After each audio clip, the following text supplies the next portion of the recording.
이 축구 선수들이 제일 부러워하는 그 선수가 있다면 지금은 은퇴했지만 이 차두리 선수라고 할 수가 있습니다. 차두리 선수의 부친이 이제 차범근인데 이 차두리 선수는 그 이 아버지로부터 이 축구에 대한 직접 간접적으로 많은 도움을 받았기 때문에 다른 선수들과 비교할 때 출발선부터 달랐다고 할 수가 있습니다. 이 대기업을 다니는 사람들이 제일 부러워하는 사람들은 삼성 이건희 회장의 자녀들이나 현대자동차의 정문구 회장의 자녀들이라고 할 수 있습니다. 일반 직원들은 죽어라고 20, 30년 뼈 빠지게 일을 해도 임원이 될까 말까 하는데 누구는 부모 잘 만나서 젊은 나이에 상무, 부회장, 회장 이런 임원들을 이제 하는 겁니다. 이 부모 중에 이 교수나 전문직에 종사하는 사람들의 자녀들은 이 공부를 잘 할 수 있는 환경 가운데 있다고 할 수 있습니다. 이 앞에 예로 든 이 가정의 이 자녀들은 일반 가정의 자녀들보다 좋은 조건에서 시작하니까 조금만 노력하고 성실하게 해도 좋은 결과들이 생길 수 있습니다. 그런데 이런 좋은 조건에 있는 자녀들이 나쁜 길로 가고 방황을 하면 친척들이나 또 가까운 그런 사람들이 안타까워하고 참 많은 걱정을 할 것입니다. 바울이 유대인들에 대해서 마음이 그러한 겁니다. 그는 자기 동족을 생각하면 큰 근심이 있고 끊이지 않는 고통이 있는 겁니다.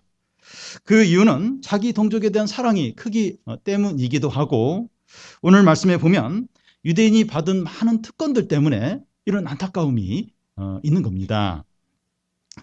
유대인들이 겸손하고 믿음을 잘 지키기만 하면 구원뿐만 아니라 하나님의 은혜와 축복들을 많이 누리게 됩니다.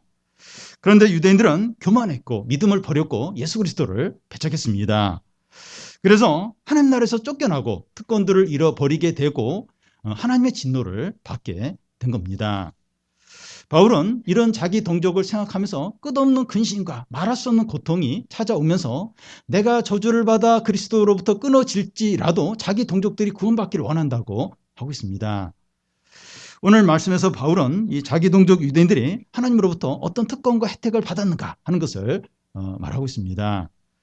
4절 5절을 보면 그들은 이스라엘 사람이라 그들에게는 양자됨과 영광과 언약들과 율법을 세운 것과 예배와 약속들이 있고 조상들도 그들의 것이요 육신으로 하면 그리스도가 그들에게서 나셨으니 그는 만물 위에 계셔서 세세의 찬양을 받으실 하나님이시리라. 아멘. 유대민족이 받은 이 특권들 9가지는 대단한 것들입니다. 우리나라 이 국회의원들도 이 특권들을 누리고 있는데 연봉이 1억 5천 정도 되고 이 보좌진들의 그 연봉까지 한 3억 5천 정도 국가에서 이렇게 지원을 해주고 45평의 사무실을 받게 되고 현행범이 아니면 이 체포 이렇게 그 면책을 받는 그런 어떤 권리도 있고 또 비행기나 선박을 무료로 이용할 수 있고 그 외에도 200가지 정도의 특권을 누린다고 합니다. 사람들이 왜 그렇게 국회의원을 하려고 하는가? 그 이유 중에 하나가 이런 특권들이 주어지기 때문입니다. 이 국회의원들이 받는 특권들도 대단하지만 유대 민족이 이 받는 특권은 좀 차원은 다르지만 너무 대단한 엄청난 특권들입니다. 이 특권들은 하나님께서 유대 민족에게만 주신 겁니다. 유대 민족이 뭐 잘하는 게 있어서가 아니라 은혜로, 그냥 하나님 은혜로 주신 겁니다. 하나님께서 은혜로 이런 특권들을 주시면서 기대하시는 것은 이 세상 나라에 대해서 제세상 나라가 되어서 구원의 통로가 되도록 이런 특권을 주신 겁니다.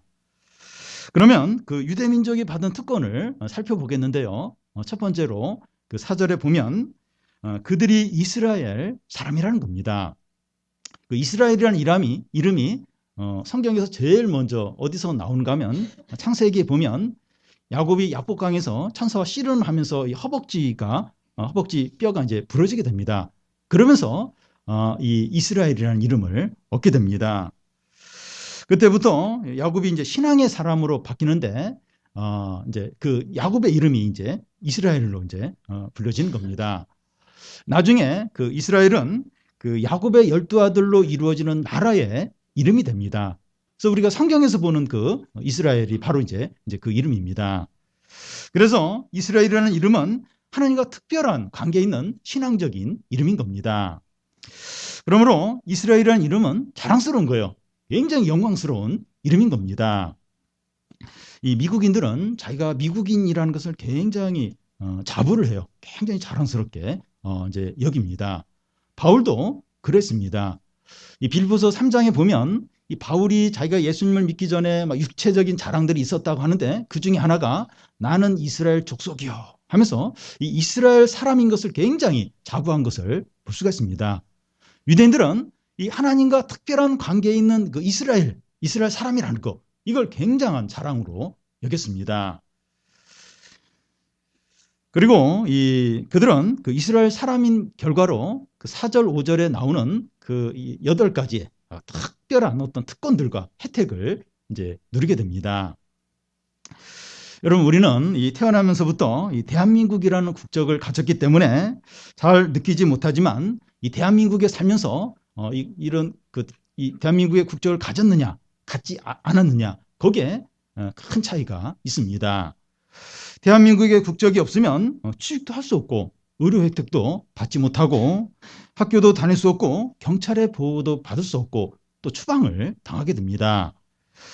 이 탈북자들에게 대한민국 국적을 이제 줄 수만 있다면 중국 공안에게 붙잡혀가지 않는다고 합니다. 예, 우리가 익숙해져서 잘 느끼지 못하지만 이 대한민국 국적을 가졌기 때문에 우리가 많은 어떤 특권들과 혜택을 누리고 있는 겁니다. 그와 같이 이스라엘 사람들은 너무나 귀한 8가지 특권을 가졌습니다. 바울은 에베소서 2장에서 그 이방인인 그 에베소 사람들에게 너희가 예수님을 믿기 전에는 이스라엘 나라 밖의 사람이었다고 말합니다.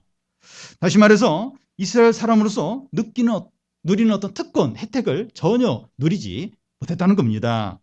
그런데 이제는 예수 그리스도를 믿음으로 너희가 이스라엘 사람이 되었다고 이렇게 말합니다. 오늘 우리도 예수 그리스도를 믿는데 우리도 이스라엘 사람이 된 것입니다. 중동에 있는 이스라엘 말고 신앙 안에서 이스라엘 사람이 된 겁니다. 그래서 이스라엘 사람이란 참된 믿음을 가진 자를 말합니다. 요한복음 1장에 보면 예수님이 그 나다니엘이라는 사람한테 너는 참으로 이스라엘 사람이라, 내 속에 간사한 것이 없다, 이러면서 칭찬을 하는 것을 볼 수가 있습니다. 신앙 안에서 이스라엘 사람이라고 하는 것은 가장 복된 거예요. 가장 영광스러운 그런 이름인 겁니다. 그런데 이 유대인들은 그 이스라엘 사람이었지만 어떻게 됩니까? 그들은 믿음을 버렸고 예수님을 거부했습니다. 그래서 더 이상 이스라엘 사람이라고 할 수가 없습니다. 지금 중동에 있는 이스라엘 사람들은 예수님을 믿지 않아요. 그래서 신앙 안에서 이스라엘 사람과 상관이 없습니다. 국적은 이스라엘이에요. 그리고 이스라엘 사람이라고 다 생각을 해요. 그런데 신앙 안에서 말하는 이 이스라엘 사람하고는 전혀 상관이 없는 겁니다. 그런데 이스라엘 밖에 있던 이방인인 우리는 예수 그리스도를 믿음으로 참된 이스라엘 사람이 된 것입니다. 여러분, 이 하나님 나라는 그 믿음이 있는 사람은 차지하지만 믿음이 없는 사람은 빼앗기게 됩니다.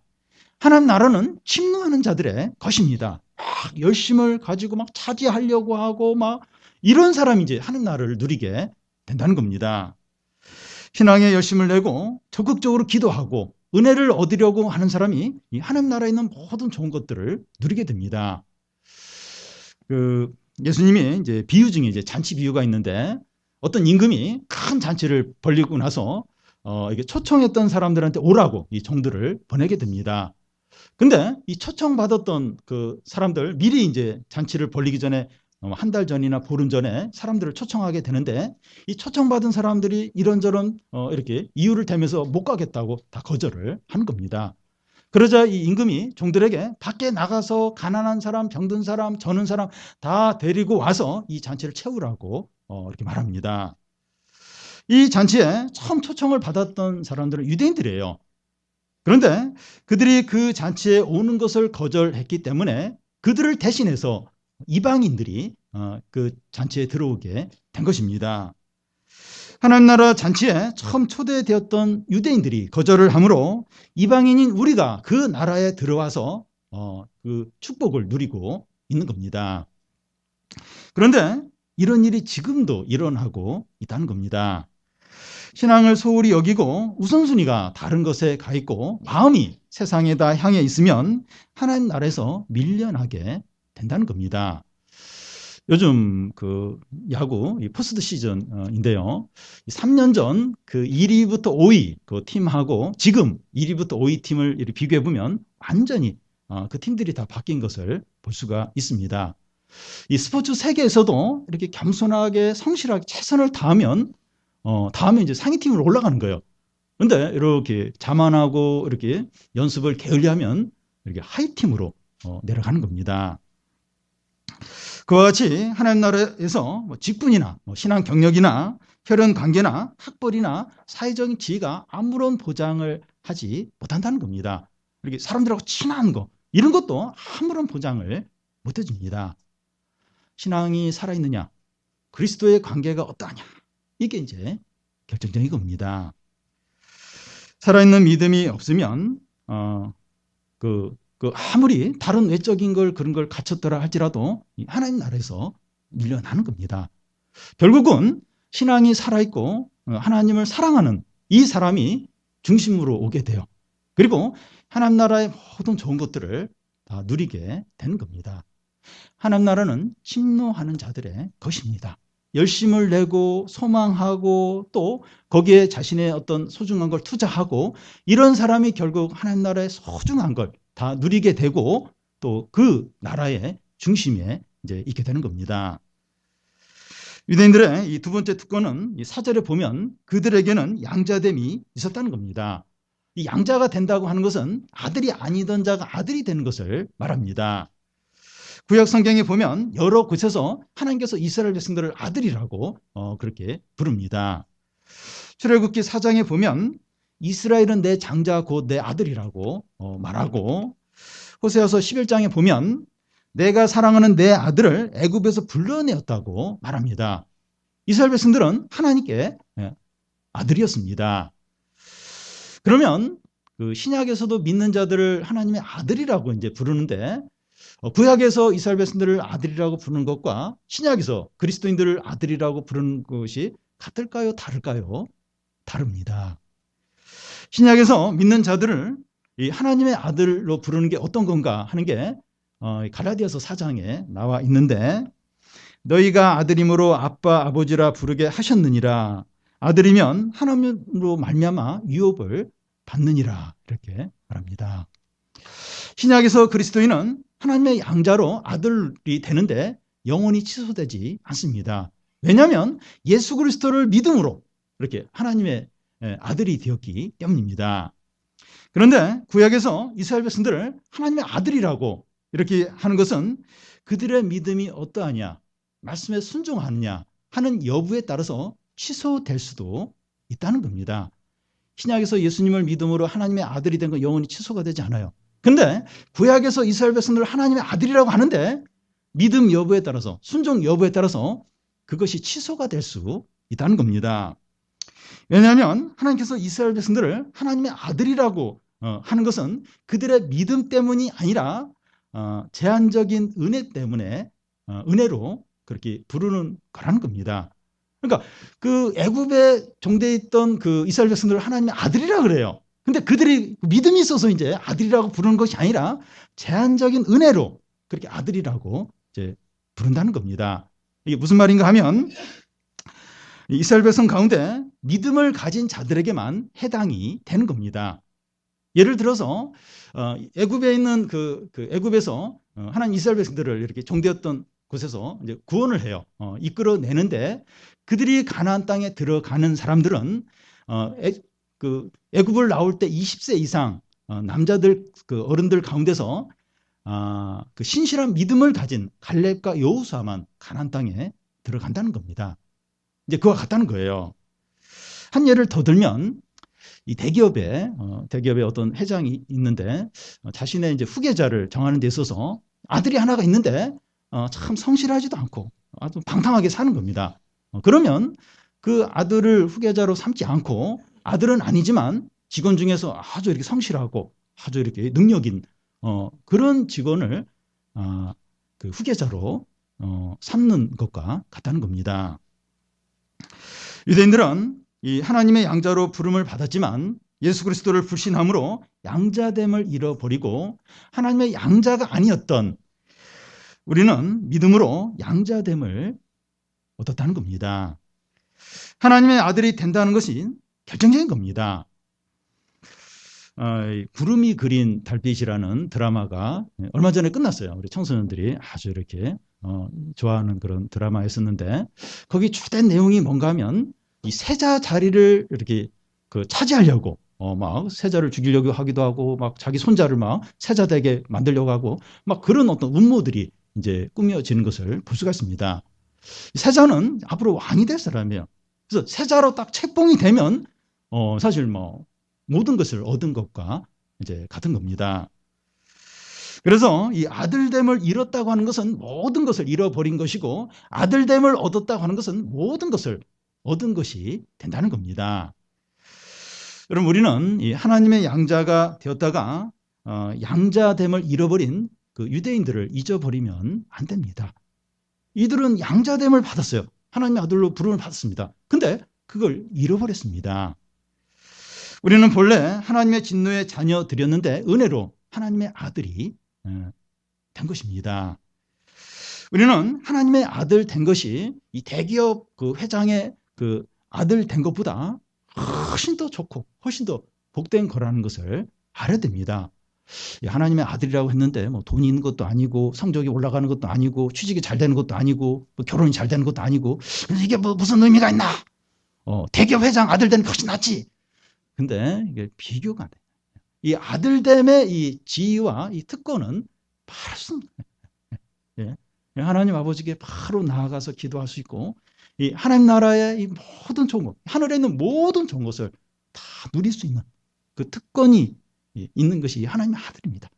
이 하나님 아들의 이 지위가 얼마나 영광된 건가, 얼마나 복된 건가 이것을 알아야 됩니다. 그래서 우리는 이 신앙생활을 하면서 끝까지 겸손하고 언제나 감사하고 끝까지 믿음을 지켜야 됩니다. 유대인들은 하나님의 그 아들됨을 얻었다가 잃어버렸어요. 빼앗겼습니다. 그래서 끝까지 겸손해야 되는 거예요. 그리고 다른 거 없다 할지라도 하나님의 아들이 되었다. 이게 얼마나 감사한지는 몰라요. 여러분 뭐 이 대기업 회장의 아들이다 이러면 뭐 다른 거 부족한 게 없어요. 그냥 뭐 다른 거 사실 공부를 못해도 뭐 걱정할 게 없어요. 그러니까 이 세상에 어떤 힘 있는 사람의 아들이 돼도 그 정도인데 하나님의 아들이다. 이 아들됨 얼마나 감사한 일. 돈이 좀 없고 건강이 안 좋고 뭐 미래가 좀 불투명하다 할지라도 부족함이 없는 겁니다. 끝까지 이 믿음을 이제 지키는 겁니다. 유대인의 이 세 번째 특권은 그 4절에 보면 그 영광입니다. 유대인들은 하나님의 영광을 보고 누렸다는 겁니다. 구약에서 이 하나님의 영광은 성막에 나타났습니다.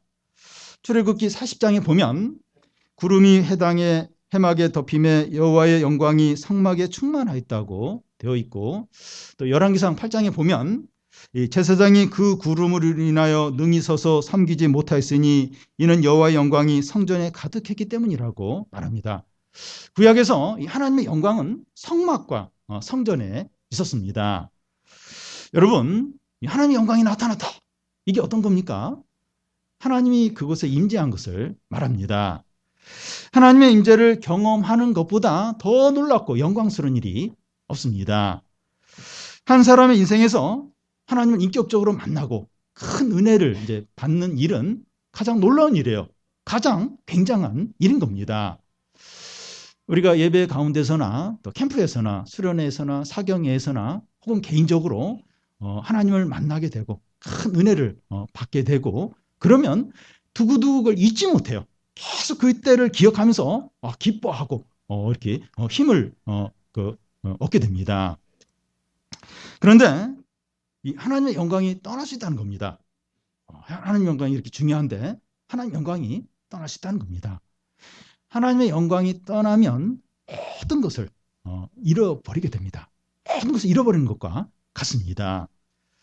사무엘상에 보면 엘리 대제사장 때 이스라엘의 하나님의 영광이 떠나게 됩니다. 여호와의 궤를 블레셋에 빼앗기고 엘리 대제사장은 그 소식을 듣고 의자에 앉아있다가 넘어지면서 목뼈가 부러져 죽고, 엘리의 두 아들은 전쟁에서 죽고, 엘리의 며느리는 애를 낳으면서 죽게 됩니다. 이 며느리가 죽어가면서 그 아기의 이름을 짓는데 이가봇이라고 짓는데, 그 이름의 뜻은 이스라엘에서 하나님의 영광이 떠났다는 그런 의미입니다.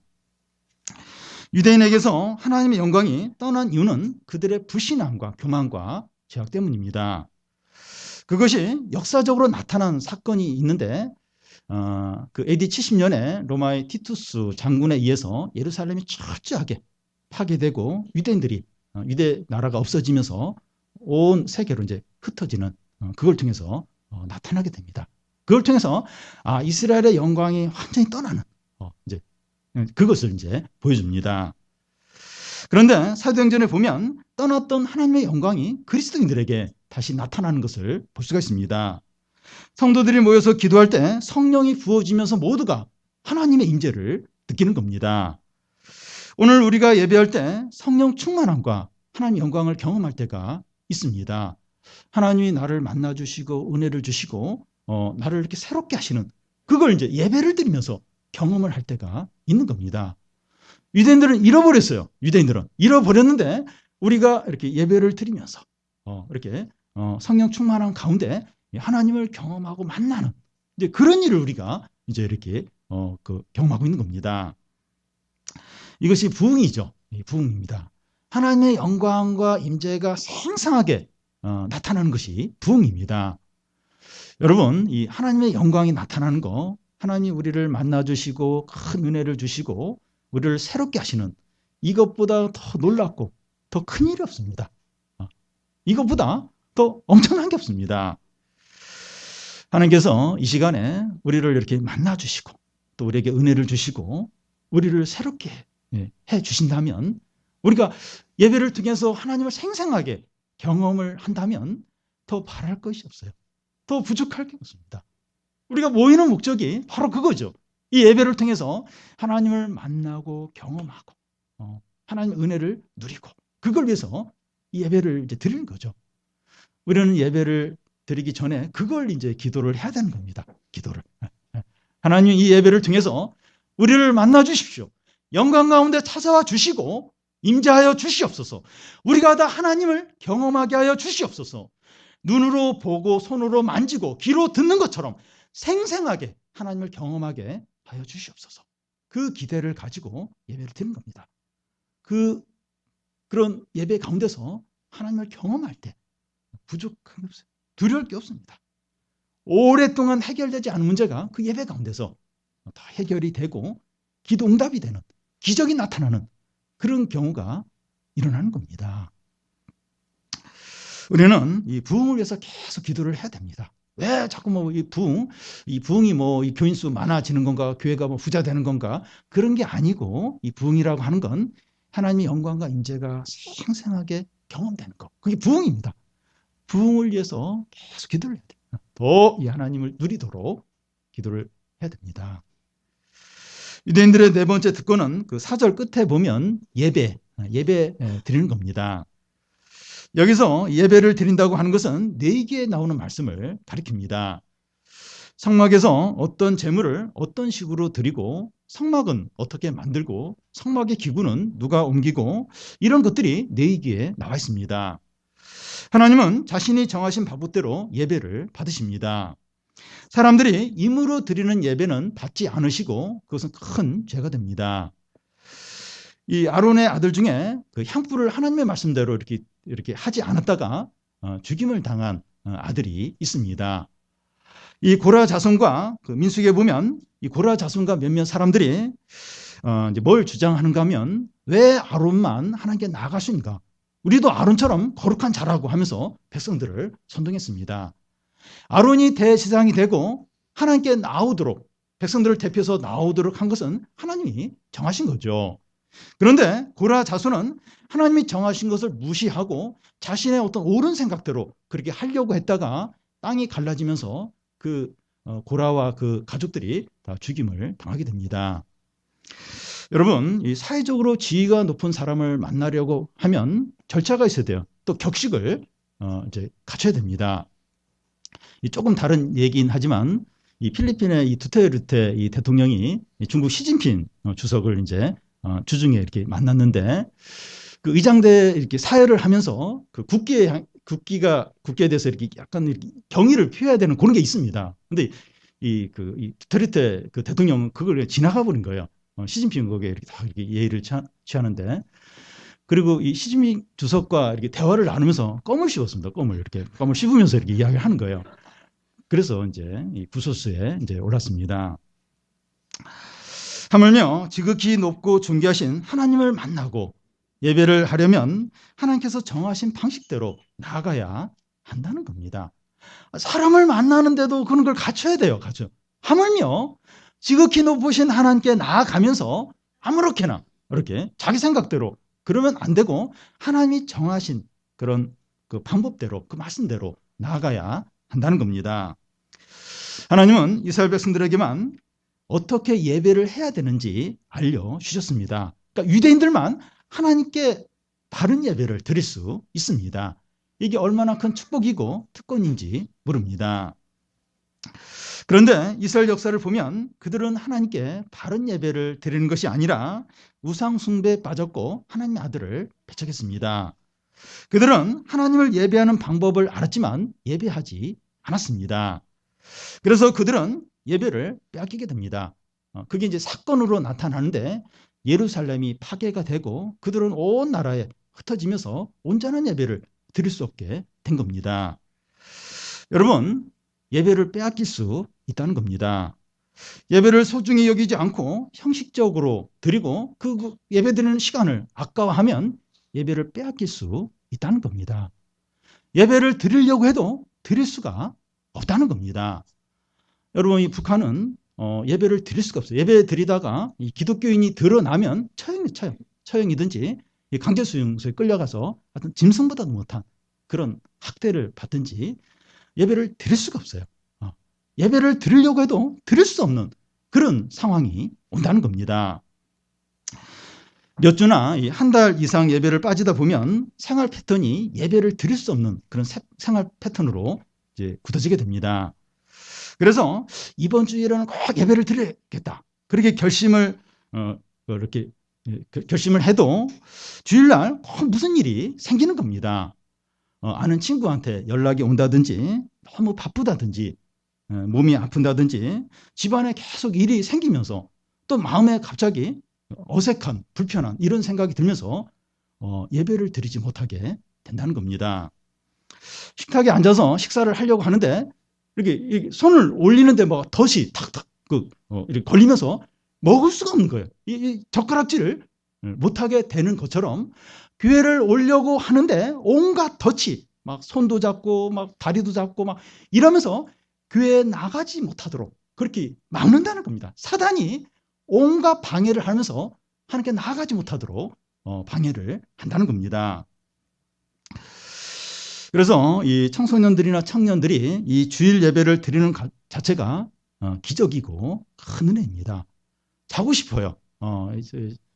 젊으면 잠이 많기 때문에 자고 싶고 친구들이랑 놀러 가고 싶고 영화 보고 싶고 TV 보고 싶고 핸드폰 하고 싶고 근데 이렇게 교회 오는 거 이게 뭐 큰 은혜입니다.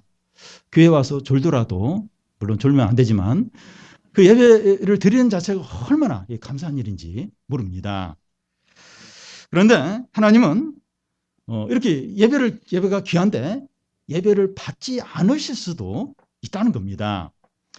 요한복음 4장에 보면 사마리아 여인이 어디서 예배를 드려야 되는가 이제 묻게 되는데 예수님은 신령과 진정으로 예배하라고 말합니다. 마음을 다하여 정직하게 간절하게 예배를 드리라는 겁니다. 그럴 때 하나님의 임재를 경험하고 수년 동안 해결되지 않은 문제가 해결이 되고 놀라운 회복이 있고 부흥을 경험하게 된다는 겁니다. 예배가 형식적이고 잘못 드려지면 모든 것이 잘못되고 모든 것이 의미를 잃게 됩니다. 그런데 예배가 살아나면 모든 것이 살아나요. 모든 것이 의미를 갖고 진정한 기쁨과 행복을 누리게 됩니다. 불신자는 상관없겠지만 그리스도인인데 하나님의 자녀인데 예배가 계속 못 드려지고 있다. 예배가 형식적으로 되고 있다. 예배를 온전히 못 드리고 있다. 예배가 지금 잘못된 예배를 드리고 있다. 마음이 없는 예배를 드리고 있다. 몸은 와 있지만 마음이 항상 다른 데가 있는, 다른 생각이 빠져 있는 이제 그런 예배를 드리고 있다. 그러면 모든 것이 의미를 잃어버려. 모든 것이 그 아무것도 아닌 것이 되어버린다는 겁니다. 그런데 그 예배를 회복하면, 살아있는 예배를 드리면 모든 것이 살아나요. 마음의 어떤 행복과 진정한 기쁨이 가득하게 됩니다. 힘이 생기는 것을 느끼게 됩니다. 우리는 유대인들처럼 예배를 빼앗기지 않도록 예배를 제일 우선순위에 두고 마음을 다해서 예배를 드려야 됩니다. 유대인들의 이 5번째 특권은 그 5절에 조상들도 그들의 것이라는 겁니다. 8개 다 살펴보지 않습니다. 6개만 살펴볼 건데 5번째는 이 조상들이 그들의 것이라는 겁니다. 여기서 조상들은 아브라함, 이삭, 야곱, 모세, 다윗과 같은 또 그 외 수많은 믿음의 사람들을 말합니다. 그들은 세상적으로는 대단한 사람이 아닐 수 있어도 그들을 통해서 하나님의 은혜와 구원과 축복이 나타났습니다. 그래서 그들은 대단한 사람이에요. 이 보물 중에 보물인 겁니다. 이런 조상들을 자기의 조상으로 가졌다. 이건 엄청난 특권이에요. 엄청난 복인 겁니다. 제가 아는 어떤 분은 그 고향이 이제 전남 담양인데 이 정철의 몇십 대 이제 후손입니다. 이분이 드러내놓고 이제 자랑은 하지 않았지만 어떤 프라이드가 있어요. 그리고 그 어떤 후손의 그 영향을 받아서 머리도 좋고 이렇게 공부도 잘했습니다. 다 그런 것은 아니지만 몇 대 할아버지가 아주 훌륭한 분이다. 그런 조상이 있으면 그 후손들이 그 정도는 아니더라도 사회의 어떤 지도층에 이제 있는 것을 이제 볼 수 있습니다. 훌륭한 조상을 가지면 그 혜택이 이제 후손들에게 이제 내려오게 됩니다. 그런데 믿음의 조상을 갖는다고 하는 것은 하나님을 갖는 거예요. 하나님의 모든 축복과 은혜를 소유하는 것을 의미합니다. 그래서 이 믿음의 조상을 갖는다고 하는 것은 너무나 큰 은혜와 축복이라는 겁니다. 그래서 후손들이 이 조상의 믿음과 삶을 따라서 겸손하게 살기만 하면 큰 노력은 하지 않아도 믿음의 사람이 되고 하나님의 큰 축복을 받게 된다는 겁니다. 그러니까 조상들의 이야기를 많이 듣게 돼요. 그러면서 이게 간접적으로 직접적으로 영향을 받게 됩니다. 그래서 그 조상들의 삶을 조금만 흉내내고 조금만 따라서 하기만 해도 아주 어떤 높은 수준의 이제 그런 삶을 살게 된다는 겁니다. 믿음의 조상을 가지고 있을 때 이제 그런 어떤 혜택이 있다는 겁니다. 근데 유대인들은 그들의 조상을 전혀 본받지 않았습니다. 요한복음에 보면 그 유대인들은 자기들이 그 아브라함의 자손이다 이런 걸 막 자랑을 하게 되는데 그러면서 예수님을 대적했습니다. 예수님은 그들에게 너희는 아브라함의 자손이 아니라 마귀의 자식이라고 하였습니다. 너희가 아브라함의 자손이라면 아브라함이 나에게 한 대로 했을 거라는 거예요. 아브라함은 나의 때를 보고 즐거워했다는 겁니다. 근데 너희들은 아브라함의 자손이라고 하면서 나를 믿지 않고 대적을 이제 한다는 겁니다. 또 유대인들은 그 모세의 제자라는 것을 또 굉장한 자부심으로 여겼습니다. 근데 예수님은 이 모세가 나에 대해서 증거했는데 너희가 모세에게 배웠다면 나를 믿었을 거라는 겁니다. 모세가 예수 그리스도에 대해서 증거를 했어요. 나 같은 그런 선지자가 앞으로 나타날 텐데 그의 말을 들으라 하면서 그 예수 그리스도를 이렇게 지칭해서 그를 믿으라고 그렇게 얘기를 했습니다. 그런데 유대인들은 그 모세의 제자라고 하면서 그 모세가 증거한, 모세가 믿으려고 한 그 예수님은 믿지 않았던 겁니다. 유대인들은 그들의 조상과 반대로 했습니다. 이런 행위들은 그들이 더 이상 믿음의 조상의 후손들이 아니라 마귀의 자식이라는 것을 보여준다는 겁니다. 오늘 그리스도 안에 있는 우리들은 아브라함의 후손입니다. 혈통적으로는 아니에요. 혈통적으로는 아니지만 신앙 안에서 우리는 아브라함의 후손들입니다. 지금 우리들이 아브라함과 야곱과 모세와 다윗과 모든 믿음의 조상들의 후손들입니다. 혈통적으로는 아니에요. 근데 신앙적으로 이 모든 믿음의 사람들이 우리의 조상들입니다. 우리에게 얼마나 위대한 조상들이 생겼는지 모릅니다. 이렇게 혈통적으로 인간적으로는 뭐 이순신 장군의 후손도 아니고 정철의 후손도 아니고 우리 집안에는 왜 그런 유명한 사람이 그럴 없을까? 막 이런 안타까운 마음을 가질 수 있는데 그런 인물들과 비교할 수 없는 너무나 위대한 믿음의 조상들이 바로 우리 조상들이에요. 이 정철 후손인 사람이 그걸 이렇게 굉장히 이렇게 가깝게 여기면서 막 그 어떤 영향을 받는 것처럼 그 우리에게 이 믿음의 조상들이 바로 우리와 가까운 그런 조상들이라는 겁니다. 그분들의 삶과 은혜가 우리에게 주어져 있습니다. 우리가 그들의 삶과 믿음을 따라가면 우리도 동일한 은혜와 축복을 받게 되는 겁니다. 그래서 그분들의 어떤 삶, 믿음을 따라가는 거예요. 그러면 우리도 그분들이 누렸던 축복과 은혜를 누리게 되는 겁니다. 여러분, 이것만큼 큰 축복이 없어요. 은혜가 없습니다. 어느 참 이렇게 뼈대 있는 집안, 유명한 집안의 자녀들은 그 영향을 받아요. 미국의 케네디가의 후손들은 계속해서 거기서 정치인들이 계속 나오는, 그걸 계속 이제 영향을 받는 겁니다. 아버지가 이렇게 대통령 하면 그 아들도 대통령 할 가능성이 많고, 그런 영향을 받는 거예요. 우리에게 그런 사람들과 비교되지 않는 엄청난 아브라함, 모세, 다윗, 이 위대한 사람들의 후손들이라는 거예요. 지금 중동에 있는 이스라엘 사람들이 그들의 후손이 아니라 예수님 믿는 우리가 그 믿음의 후손들이라는 겁니다. 그들의 삶과 믿음을 조금만 본받고 따라가면 믿음의 사람이 되고 그들이 누렸던 축복과 은혜를 누리게 된다는 겁니다. 유대인들의 그 여섯 번째 특권은 이 마지막 특권인데요. 육신으로 하면 그리스도가 그들에게 나셨다는 겁니다. 하나님의 아들인 메시아가 그 유대인이었다는 사실보다 그들에게 더 큰 자랑과 영광은 없을 겁니다. 일본은 매년마다 이 노벨상 수상자를 배출하고 있습니다. 지금까지 19명의 노벨 수상자를 배출했습니다. 우리는 막 그때마다 배가 아파가지고 우리는 왜 못 따나 이런데 비교가 안 돼, 비교가. 일본 이공계 대학생들은 자신들의 어떤 선배, 어떤 선생님, 노벨상 탄 그런 분들에 대한 어떤 존경심, 자부심이 대단할 겁니다. 유대인들도 그들의 메시아에 대한 이런 존경심과 자부심이 있으리라고 그렇게 기대가 되는데 실제는 어떻습니까? 반대였습니다. 그들은 하나님의 아들을 배척하고 죽였습니다. 존경하고 믿고 이렇게 그게 아니라 미워하고 배척하고 거부하고 죽였습니다. 왕이 자기 땅에 왔는데 백성들이 영접하지 않는 겁니다. 그 결과가 무엇입니까? 앞에 나와 있는 이런 특권들을 다 빼앗기는 겁니다. 이런 특권들은 예수 그리스도를 믿고 영접할 때 살아나고 의미를 갖게 되는데 예수 그리스도를 배척하고 불신함으로 이 특권들이 다 빼앗기는, 다 잃어버리게 되는 겁니다. 반면에 예수 그리스도를 믿는 우리들은 유대인들이 잃어버렸던 이 특권과 혜택을 다 누리는 겁니다. 유대인들은 빼앗기고 우리는 믿음으로 이 특권들을 얻는 겁니다. 여러분, 예수님을 믿는 것은 복덩어리를 받아들이는 것이고 예수님을 거부하는 것은 복덩어리를 발로 차는 것과 같습니다.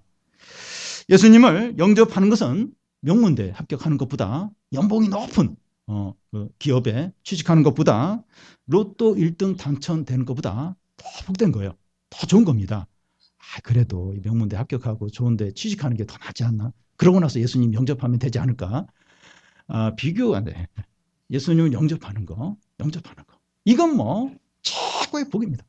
예수 그리스도 안에 이 8가지 특권과 혜택이 다 들어있어요. 그리고 예수 그리스도 안에 모든 축복과 은혜와 모든 좋은 거, 영원한 것이 예수 그리스도 안에 다 있습니다. 예수 그리스도를 영접하는 것, 예수 그리스도를 누리는 것, 이게 세상 다른 어떤 복보다 낫다는 겁니다. 예수 그리스도는 어떤 분입니까?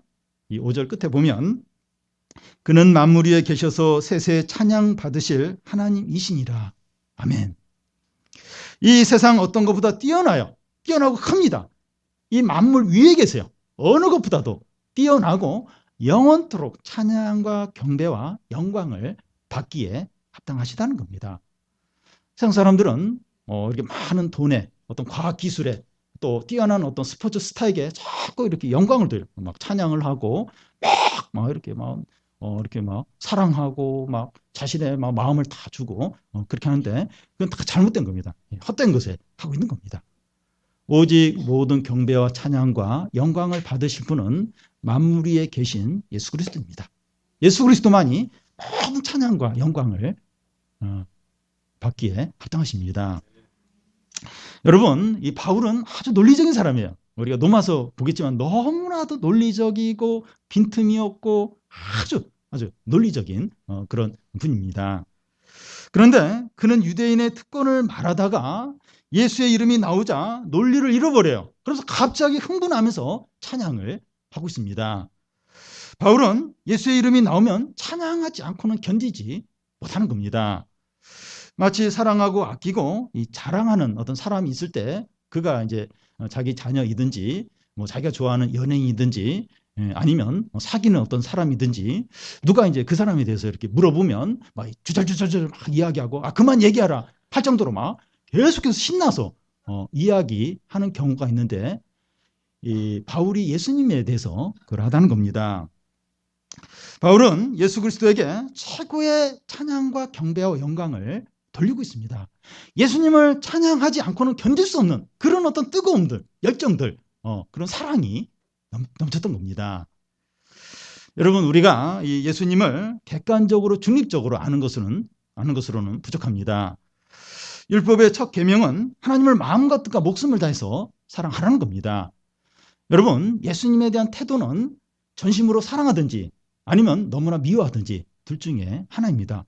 나는 그런 거 아닌데 나는 그냥 예수님 좋아하고 싫어하지 않고 그냥 존경하는데 만약 그렇다면 예수님을 미워하는 겁니다. 그 신앙 때문에 어떤 손해가 오고 내가 어떤 욕을 먹게 되었다 이러면 바로 본색이 드러나면서 하나님에 대해서 욕을 하고 그럴 겁니다. 여러분, 예수님에 대한 두 가지 태도는 전심으로 사랑하든지 아니면 너무나 미워하든지 둘 중에 하나입니다. 우리가 바울처럼 사랑하지 않고서는 찬양하지 않고서는 견딜 수 없는 그런 마음이 되어야 합니다. 여러분, 예수님을 전심으로 사랑하고 찬양하는 자가 이스라엘 사람입니다. 우리의 믿음이 온전하지 못해도 예수 그리스도를 믿고 구원받고 하나님의 자녀가 되었다면 참된 이스라엘 사람이 된 것입니다. 그런 자가 하나님의 양자됨과 영광과 살아있는 예배와 믿음의 조상들을 누리게 됩니다. 그리스도 안에는 모든 은혜, 축복, 특권들을 다 누리게 됩니다. 그리스도 안에 엄청난 특권과 그 혜택들이 있어요. 축복들이 있습니다. 이걸 다 누리시기를 바랍니다. 사랑하는 여러분, 유대인들이 이 모든 특권과 혜택을 받았지만 다 빼앗긴 것을 기억을 하시 바랍니다. 우리가 살펴본 6가지, 8가지 다 유대인들에게 주어졌던 거예요. 근데 그들이 이것을 다 빼앗겼습니다. 이걸 잃어버렸습니다. 근데 우리는 이스라엘 밖에 있던 자들인데 은혜로 이 모든 특권과 혜택을 누리는 겁니다. 이걸 소유하게 된 겁니다. 우리가 가장 두려워할 것이 뭡니까? 우리가 두려워할 게 뭡니까? 교만입니다. 교만.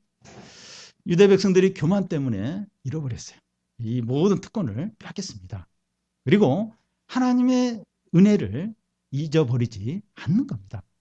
하나님의 은혜를 잊어버리면 이제 교만하게 되는 겁니다. 그리고 욕심에 빠지지 않는 겁니다. 유대인들은 이 엄청난 특권과 은혜를 받았지만 교만했고 하나님의 은혜를 잊어버렸고 세상을 쫓아갔어요. 욕심대로 행했습니다. 그래서 이 모든 특권과 은혜를 다 빼앗기고 잃어버리게 되었습니다. 지금도 유대인들은 노벨상 많이 타고 다 부자들이고 엘리트들이고 근데 가장 중요한 걸 잃어버렸어요. 하나님의 은혜와 축복과 구원을 잃어버리고 그 외 것들을 다 소유한 아주 불행한 민족입니다. 그래도 유대인 교육 방식 뛰어나고 유대인 그래도 그러니까 하나님의 축복과 영원한 것 이런 건 다 빼앗기고 그 외 것들 부와 명예와 이런 것들 이런 걸 차지한 불행한 민족이 바로 유대인입니다. 교만하기 때문에, 그리고 하나님의 은혜를 잊어버리고 욕심대로 행했기 때문에 이 모든 특권과 혜택들, 영원한 것들, 그걸 다 빼앗긴 겁니다. 만약에 유대인들이 겸손하고 또 이렇게 하나님의 은혜를 기억하고 믿음으로 살았다면 그 영원한 것도 누리고 또 하나님의 그런 일반적인 축복도 누렸을 것입니다. 우리가 제일 두려워야 될 게 교만해지고 하나님의 은혜를 잊어버리지 않도록, 그리고 우리의 마음이 이 세상 재미와 세상 쾌락에 쫓아가지 않도록 하는 게 제일 중요합니다. 우리가 끝까지 겸손하고 믿음을 지킴으로 그리스도 안에 있는 모든 특권들, 혜택들, 축복들 다 영원히 누리는 성도들이 되시기를 바랍니다. 우리 같이 좀 기도하겠는데요. 우리가 유대인들이 이렇게 하나님께 버림을 받고 혜택들을 다 잃어버리는 그 이유가 교만 때문이었고, 하나님의 은혜를 잊어버렸기 때문이었고, 또 욕심 가운데 빠졌기 때문이라는 것을 봤습니다. 우리 자신을 돌아보면서 내가 좀 교만하지 않는지, 하나님의 은혜를 다 잊어버리고 있지 않는지 돌아보고 우리 회개하고 우리 안에 이런 겸손과 믿음을 회복할 수 있도록 좀 기도하고요. 그리고 이 은혜가, 이 예배가 당연한 게 아닙니다. 예배를 못 드릴 수도 있다는 거예요. 빼앗길 수도 있다는 겁니다. 우리에게는 예배가 주어지는데 신령과 진정으로 예배를 드릴 수 있도록, 예배 가운데서 하나님의 영광과 임재를 경험할 수 있도록, 그런 기대를 가지고 나오도록, 그걸 위해서 기도를 하도록, 그래서 우리가 예배 드릴 때마다 하나님을 만나고 하나님의 은혜를 누리고 우리가 다 변화되고 기적이 나타나고 기도 응답이 되고 그런 놀라운 일들이 일어날 수 있도록 우리가 좀 아들됨을 누릴 수 있도록, 그리고 이 믿음의 조상들, 우리 조상들인데 그들의 삶과 믿음을 쫓아갈 수 있도록 우리 말씀 생각하면서 좀 기도하겠습니다.